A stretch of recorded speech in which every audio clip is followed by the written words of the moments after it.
It's our blood plasma donation drive, and since the nation is going through a crisis, one has only two routes to take. One is vaccination, the other is blood plasma donation. And I'm very pleased to welcome Vikrant Joshi, who's a blood plasma donor. Hi Vikrant, how are you? I hope everything's all right and you're safe and healthy now. Yes, Rishi, thank you so much. I'm perfectly fine. When did you first contract COVID-19? How long were you in quarantine? How long did it take you to recover? How much did you suffer? So I got COVID in last week of Feb, and initially I thought that I would home quarantine myself and recover. But then later, 2-3 days down the line, I realized one morning that no, it's not happening. I have to get myself admitted. The symptoms got aggravated. So I and my wife was also contracted at the same time. So both of us decided that wherever we go, we should be together, because whenever you are taking COVID treatment alone, you feel very, very isolated. So we finally took a call and we got admitted to hospital.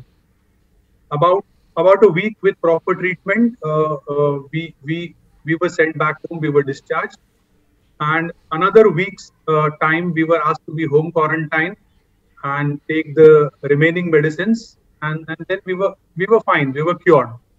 But obviously, the weakness still says, so you have to still continue with your multivitamins and other precautions.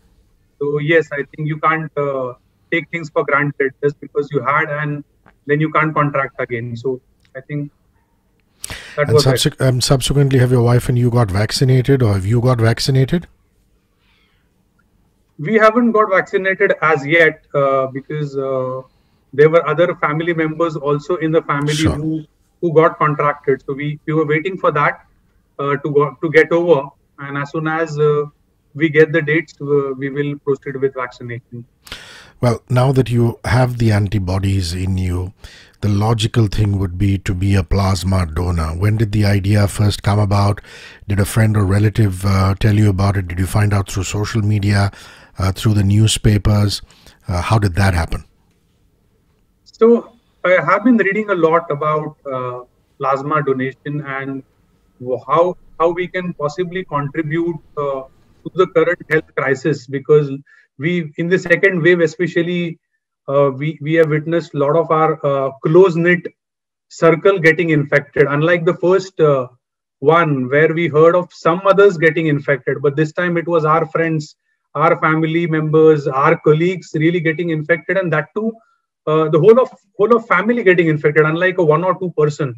So the gravity of the situation was there certainly, and I used to keep referring to material on plasma on internet, and also at times on television. And then in a lot of groups also we keep getting requests about plasma donation.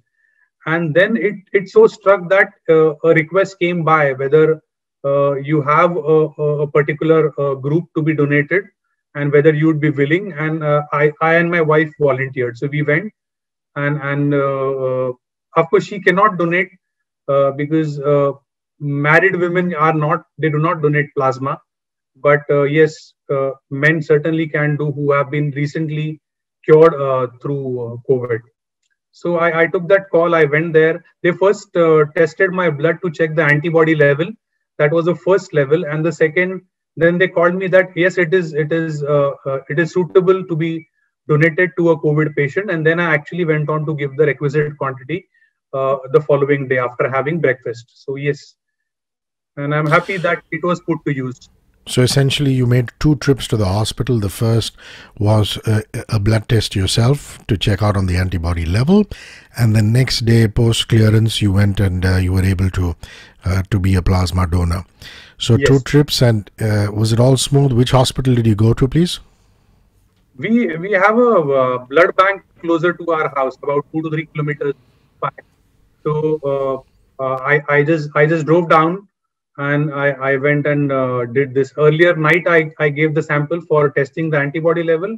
The next morning, they told me, instructed me that I should have breakfast too, and come and donate the blood. So I think, and of course they have a special equipment which extracts plasma from the blood. So, but the entire procedure was very smooth. I mean, there were no hiccups at all. I mean, I did not feel any inconvenience at all. No fainting, no weakness, nothing at all. I mean, very smooth procedure, I would say. Hardly 20 minutes. Wonderful.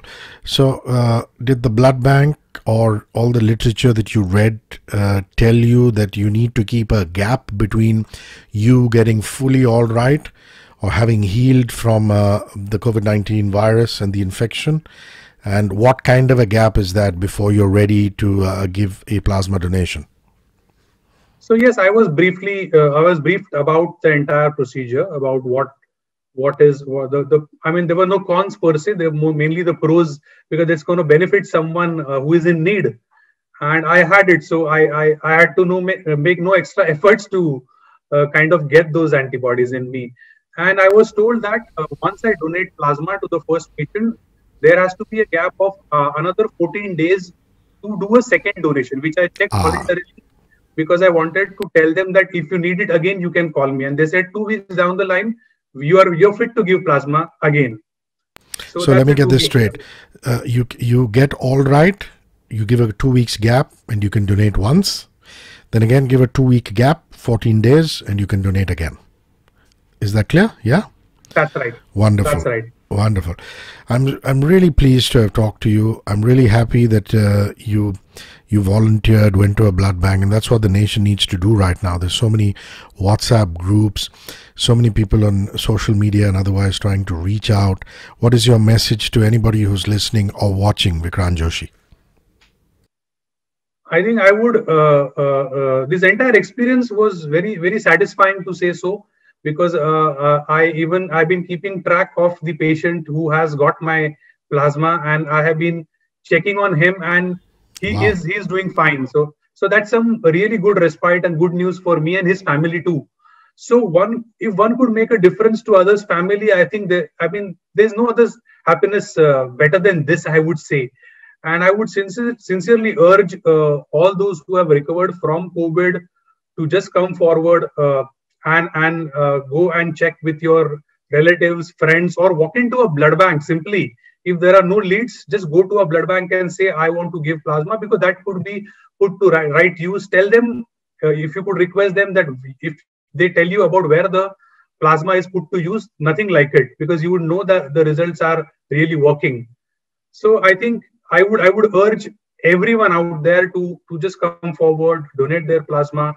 I mean, it hardly takes an effort. I mean, just that one step of calling or visiting a blood bank is what is required, and you could save somebody's life. So, and as I was talking to the staff at the blood bank, I realized there are a lot of misconceptions that people have. I mean, I can't address all of those, but some of them I can certainly address. That people feel that I will weaken myself by doing so. The answer is a strict no, because I donated it on Sunday. Today is Wednesday. I'm perfectly fine. No side effects at all whatsoever. So one misconception is that. Secondly, a lot of people say that, what if our relatives get need plasma in the near future? But I think let us not think that way, because if you have helped somebody in need, somebody will definitely reciprocate. I think good work comes back to you. So don't possibly think that, oh, if my relative requires, you never know when he will require, now or maybe few months down the line. Few months down the line, you might be devoid of antibodies. Then what would you do? And you would have wasted those antibodies doing nothing. So while you are full of antibodies and it's put to the right use, do it. Please go ahead.